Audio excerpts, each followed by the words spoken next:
pressure you guys out a little bit further to start your offense? It seemed like it was just took in the terms steps. of just wanting to win so bad. But I'm gonna stay positive for this group and continue to pull through. We'll see them again, I think, in a month. So we'll be ready this time. How would you describe Hubert at halftime? HD was HD. He was just explaining to the players, turnovers, led to transition buckets, our fires weren't as effective. He was able to kind of just the double team throw it out too easily. So just kind of, I told the guys in the huddle, don't look at the score, continue to keep playing, chip away possession by possession. And HD did the same thing. I was just kind of relaying that same message, and that was HD for us at halftime. RJ, go ahead. Are you sure? RJ, it seemed like a vicious cycle in that you weren't able to get the stops on defense and get out and run in transition, which has to be the preferred game you want to play. You don't want to get stuck in a half court against them defensively. I mean, would you agree with that?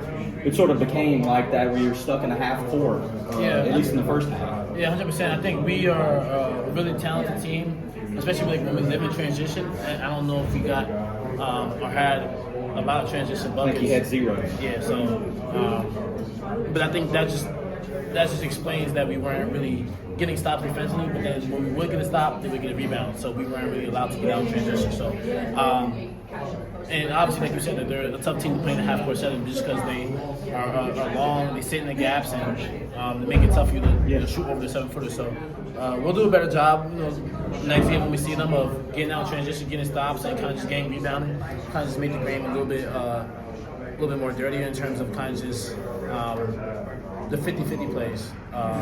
There's a couple of plays where I think we didn't really get the loose balls or tip outs and stuff like that. So it's a learning curve and learning experience right now. One of the criticisms of you guys lately is that on offense, when you stop getting the movement and you're doing the one-on-one stuff, it looks like you don't have a plan. Yeah. What would you say to that, to people who say it looks like you don't have a plan offensively?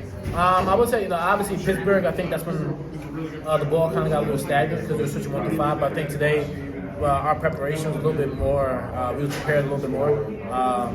Just because we practiced in practice of once we did get the switch and we drove by the guy, we were going to go screens, and once we were able to get the switch and penetrate, play off of 2 and find out kick out. So because we know the defense was going to collapse, we have 3 guys on us.